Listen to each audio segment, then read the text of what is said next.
नमस्कार दोस्तों, स्वागत है आप सभी का एक बार फिर से हमारे इस चैनल पर। दोस्तों, अगर आप अपनी लाइफ में कुछ नया सीखना चाहते हैं तो चैनल को सब्सक्राइब जरूर करिएगा। दोस्तों, कई बार हम दिल लगा के तन मन से मेहनत करते हैं, तरक्की पाने के लिए दिन रात एक कर देते हैं, लेकिन कभी कभी इसके उचित फल हमें नहीं मिलते। ना तरक्की होती है और ना जमा पूंजी बढ़ती है। हम पूजा पाठ भी करते हैं, लेकिन ऐसा लगने लगता है कि ईश्वर ही हमसे रूठ गए हैं, माँ लक्ष्मी नाराज हो गई है।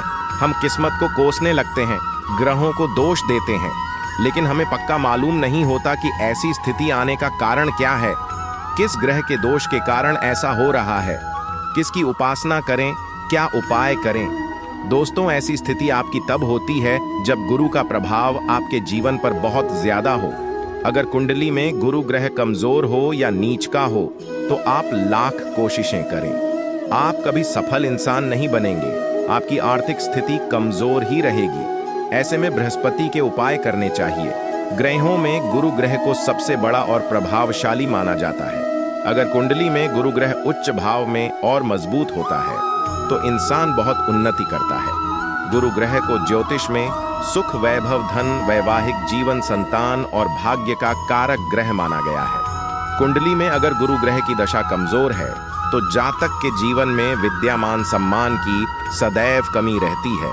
कुंडली में गुरु के कमजोर होने पर व्यक्ति को कैंसर या लिवर से संबंधित बीमारियां हो सकती हैं। गुरु कमजोर होने के कारण जीवन में बहुत सी परेशानियां उत्पन्न होने लगती हैं। व्यक्ति पर्याप्त धन नहीं कमा पाता है। वैवाहिक जीवन ठीक प्रकार से व्यतीत नहीं होता है। नौकरी कारोबार में किसी न किसी बात को लेकर परेशानी बनी रहती है। इसलिए कुंडली में गुरु को हमेशा मजबूत होना बहुत ही आवश्यक है। जिन व्यक्तियों की कुंडली में देवगुरु बृहस्पति मजबूत होते हैं उन्हें कई तरह के लाभ मिलते हैं। ऐसे लोगों की शिक्षा और धर्म कर्म में रुचि बढ़ जाती है। व्यक्ति का झुकाव आध्यात्मिकता की तरफ ज्यादा रहता है। आज हम आपको ऐसे उपाय बताने जा रहे हैं जो बहुत ही आसान लेकिन गजब के प्रभावशाली है। इन्हें करके न सिर्फ आपके जीवन की आर्थिक कमजोरी दूर होती है, बल्कि धन संचय होकर आप सफल धनवान व्यक्ति बनते हैं। एकदम से करोड़पति शायद ना बन पाए, लेकिन शुरू में आपकी जरूरतें पूरी हो और कुछ बचत भी हो, इतना तो आप कमा ही पाएंगे। आपको कार्यों में सफलता मिलनी शुरू हो जाएगी। कार्यों की पूर्ति में आसानी होगी। यह उपाय आपके जीवन में हर तरह से शुभता लाएगा, खुशहाली लाएगा, जीवन सुखासन बना देगा। दोस्तों, हमेशा के लिए धन विषयक समस्या खत्म करने का यह उपाय आप किसी भी गुरुवार से शुरू कर सकते हैं। गुरुवार का दिन भगवान विष्णु जी की पूजा अर्चना का विशेष दिन माना जाता है और गुरुवार देवताओं के गुरु बृहस्पति को भी समर्पित है। अगर गुरुवार के दिन व्यक्ति व्रत करता है तो इससे भगवान विष्णु प्रसन्न होते हैं और उनके आशीर्वाद से जीवन की सारी परेशानियां दूर हो जाती हैं। अगर आप इस उपाय को गुरु पुष्य नक्षत्र पर शुरू करेंगे तो इसका फल शीघ्र मिलने लगता है। गुरुवार के दिन सुबह जल्दी उठे, स्नान आदि नित्य कर्म के बाद पीले वस्त्र धारण करें। एक कटोरी में थोड़ा सा गाय का कच्चा दूध लें। पैकेट वाला दूध जहां तक हो सके टाले गौशाला से कच्चा दूध लाकर रखते हैं तो बेहतर होगा। तुलसी की जड़ में आपको यह दूध धीरे धीरे चढ़ाना है। साथ ही यह मंत्र बोलते जाना है। मंत्र है ओम श्री तुलस विद्महे विष्णु प्रिय धीमहि तन्नो वृंदा प्रचोदयात। यह तुलसी गायत्री मंत्र है, बहुत शक्तिशाली मंत्र है। आपको गुरुवार को शुरू कर 43 गुरुवार तक करना है। आप देखेंगे 5 से 10 गुरुवार होते होते आपके जीवन में आपको सकारात्मक बदलाव नजर आने लगेंगे। जिन लोगों की कुंडली में गुरु की स्थिति ज्यादा खराब नहीं है उन्हें इसके तुरंत लाभ मिलने शुरू हो जाएंगे। चमत्कारी रूप से आपकी जिंदगी बदल जाएगी। दोस्तों, पुराणों में वर्णित है तुलसी इतनी पवित्र है कि भगवान विष्णु ने इनको अपने सिर पर इसे स्थान दिया है।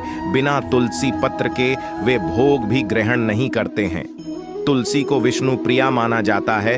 तुलसी में मां लक्ष्मी का वास होता है और गाय का कच्चा दूध चढ़ाने से तुलसी मैया प्रसन्न हो जाती हैं। ऐसी तुलसी के पत्ते विष्णु भगवान को चढ़ा देते हैं तो माना जाता है आपके जीवन से धन संबंधी सारी समस्याएं समाप्त हो जाती हैं। बृहस्पति बलवान हो जाते हैं। आगे बढ़ने से पहले आपसे रिक्वेस्ट करते हैं कि वीडियो को लाइक जरूर करिएगा, दोस्तों को शेयर कर दीजिएगा और अगर आपने अभी तक चैनल को सब्सक्राइब नहीं किया है तो चैनल को सब्सक्राइब करके बेल आइकन जरूर दबाइए। दोस्तों, कुंडली में गुरु ग्रह को मजबूत करने के लिए हर रोज शिवलिंग पर कनेर का पीले रंग का फूल चढ़ाना चाहिए। यह उपाय भी आपको गुरुवार से शुरू करके 43 दिनों तक करना है। कनेर का पीला फूल लेकर उस फूल के अंदर आपको थोड़े से हल्दी से पीले किए हुए साबुत चावल यानी पीले अक्षत डालने हैं। ऐसा फूल आपको हर दिन शिवलिंग पर चढ़ाना है।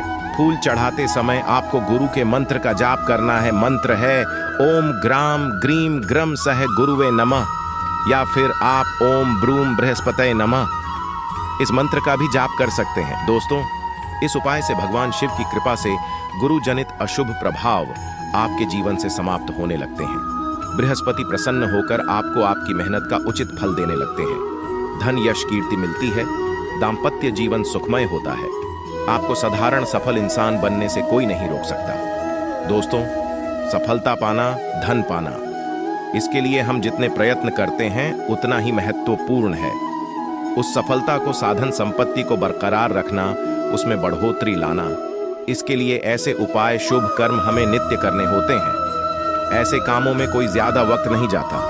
हमें इन्हें अपने दिन क्रम में शामिल करना चाहिए। जैसे कि हमने तुलसी का उपाय बताया, तो बस 43 दिन करके। ऐसा ना हो कि आप तुलसी माता को भूल जाए। गुरु को प्रबल रखने के लिए भगवान विष्णु और माँ लक्ष्मी की सदैव कृपा दृष्टि रखने के लिए तुलसी का रखरखाव अच्छे से करें। नियमित स्नान उपरांत जल दें, उनके समक्ष दीप जलाएं।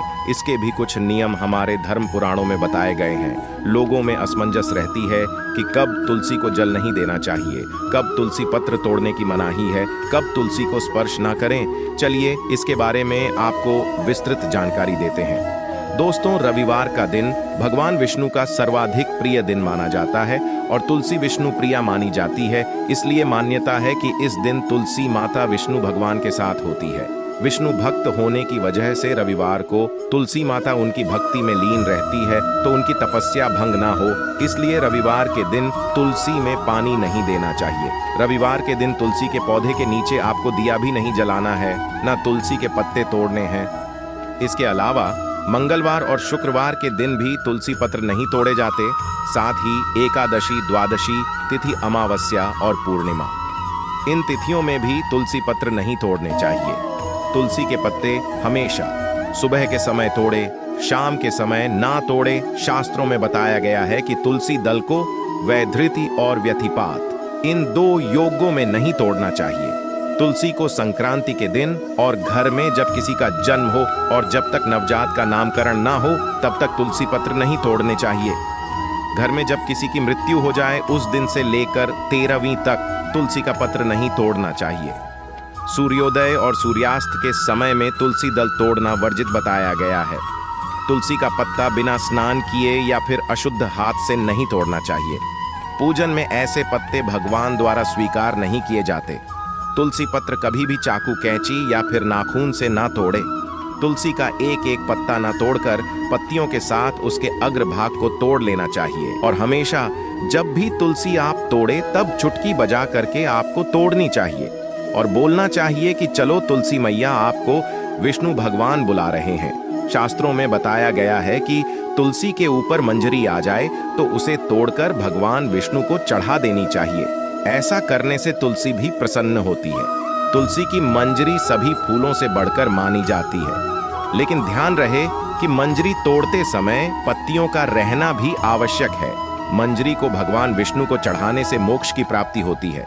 आपको अगर जरूरत नहीं है तो बिना बात के तुलसी पत्र को आप तोड़ करके ना रखें। ऐसा करने से तुलसी को हानि पहुंचाने के समान माना गया है और तुलसी के पत्ते रोज तोड़ने की भी जरूरत नहीं है। तुलसी के पत्तों को 11 दिनों तक बासी नहीं माना जाता, तो ऐसे पत्तों पर थोड़ा सा जल छिड़क कर, गंगा जल छिड़क कर फिर से आप उन्हें पूजन में इस्तेमाल कर सकते हैं। तुलसी पत्र तोड़ते समय इनमें से कोई मंत्र अवश्य बोले। मंत्र है ओम सुभद्रा नमः या फिर ओम सुप्रभ नमः। इस मंत्र का भी उच्चारण आप कर सकते हैं। कभी अगर तुलसी मुरझा जाए, उनकी मृत्यु हो जाए, तो समझ लें कि तुलसी ने आपके घर पर आने वाली विपदा को अपने ऊपर ले लिया है और फिर आपको उस तुलसी को हटाकर तुरंत नई तुलसी जरूर लगानी चाहिए। पूजा करते समय यह ध्यान रखना जरूरी है कि शिव जी, गणेश जी, भैरव जी और दुर्गा माँ को तुलसी के पत्ते नहीं चढ़ाए जाते और रोज करें तो बेहतर है। लेकिन विशेष रूप से गुरुवार के दिन अगर आप तुलसी मंत्र का जाप करते हैं तो यह बहुत ही कल्याणकारी माना जाता है। तुलसी माता के 8 नामों का जाप करना जीवन में शुभता लाता है। तुलसी के 8 नाम है वृंदावनी, विश्व पावनी, विश्व पूजिता, पुष्प सारा नंदिनी, तुलसी और कृष्ण जीवनी। मान्यता है कि जो भी पुरुष तुलसी की पूजा करते समय इस नामा अष्टक का पाठ करता है उसे अश्वमेध यज्ञ के समान फल की प्राप्ति होती है। तुलसी केवल एक पौधा नहीं है, इसका धार्मिक और वैज्ञानिक दृष्टि से बड़ा महत्व है। यह एक औषधि है और इसका नियमित प्रयोग अगर आप करते हैं तो यह आपको उत्साहित रखता है, सेहतमंद रखता है, शांत रखता है। आयुर्वेद में इसे अमृत माना जाता है। भगवान विष्णु की पूजा, कृष्ण भगवान की पूजा, सत्यनारायण भगवान की पूजा तुलसी के बिना पूर्ण नहीं मानी जाती है। भगवान विष्णु और उनके अवतारों को तुलसी दल जरूर अर्पित करना चाहिए। तुलसी की पूजा कैसे करें? आपको पूजा के लिए घी, धूप, दीप, सिंदूर, हल्दी और चंदन चाहिए होगा। भोग में गुड़ या शक्कर भी रख सकते हैं। उन्हें फूल चढ़ाए जल दें। बस इतने से घर का वातावरण बहुत पवित्र हो जाता है और किसी भी प्रकार की नकारात्मकता आपके घर पर प्रवेश नहीं करती। तुलसी को जल चढ़ाते समय इस मंत्र का उच्चारण जरूर करें। मंत्र है महाप्रसाद जननी सर्व सौभाग्य वर्धिनी आदि व्याधि हरा नित्यम तुलसी त्वम नमोस्तुते। मंत्रोच्चारण के बाद तुलसी की आपको परिक्रमा करनी चाहिए। अगर आपके घर में परिक्रमा करने योग्य पर्याप्त जगह नहीं है तो अपनी जगह पर खड़े होकर 4 बार आप घूम लें। और अगर आपके पास जगह है तो आप 5, 11, 21 या 101 बार परिक्रमा कर सकते हैं। मान्यताओं के मुताबिक भगवान श्री राम ने गोमती तट पर और वृंदावन में भगवान श्री कृष्ण ने तुलसी लगाई थी। यह भी कहा जाता है कि अशोक वाटिका में सीता मैया ने राम जी की प्राप्ति के लिए तुलसी का मांस पूजन किया था, ध्यान किया था। हिमालय पर्वत पर पार्वती माता ने शंकर जी की प्राप्ति के लिए तुलसी का वृक्ष लगाया था। ऐसी महत्ता है तुलसी की, तो तुलसी माता को हमेशा सजाकर रखें। चारों तरफ स्तंभ बनाएं, उस परे तोरण सजाएं, रंगोली से अष्टदल कमल बनाकर रखें, शंख चक्र गाय के पैर आदि बनाकर रखें। तुलसी का नित्य पूजन करें। तुलसी माता के दशाक्षरी मंत्र से तुलसी माता का आवाहन करें। मंत्र है श्रीम रिम क्लीम ऐं वृंदावन स्वाहा। दोस्तों, जब भी नए घर में प्रवेश करें, तुलसी का पौधा, श्री हरि नारायण की तस्वीर और जल से भरा हुआ कलश आदि लेकर के अगर आप प्रवेश करते हैं तो उस नए घर में कभी भी संपत्ति की कमी नहीं होती है। दोस्तों, तुलसी माता की उपासना कभी व्यर्थ नहीं जाती। यथाशक्ति कीजिए, यथा सामर्थ्य कीजिए। ज्यादा समय नहीं है तो केवल रोजाना तुलसी में जल देने से भी आपके सभी प्रकार के मनोरथ पूर्ण होते हैं। तुलसी पूजन से साक्षात भगवान विष्णु प्रसन्न होते हैं। तो दोस्तों, अगर आपके घर पर क्लेश कलह है, धन हानि हो रही है, बरकत रुक गई है, तो ये छोटे से उपाय जरूर करें। तुलसी मैया की नियमित सेवा करें। आप खुद देखेंगे कैसे चमत्कारी रूप से आपके जीवन का रंग रूप बदल जाता है। आज के लिए बस इतना ही दोस्तों। अगर आपको ये वीडियो पसंद आया है तो वीडियो को लाइक करिएगा, दोस्तों को शेयर जरूर करिएगा और चैनल को सब्सक्राइब करके बेल आइकन जरूर दबाइए ताकि आने वाला नॉलेजेबल वीडियो आपको सबसे पहले मिले। दोस्तों, मिलते हैं अगले वीडियो में। तब तक के लिए goodbye and thanks for watching my video.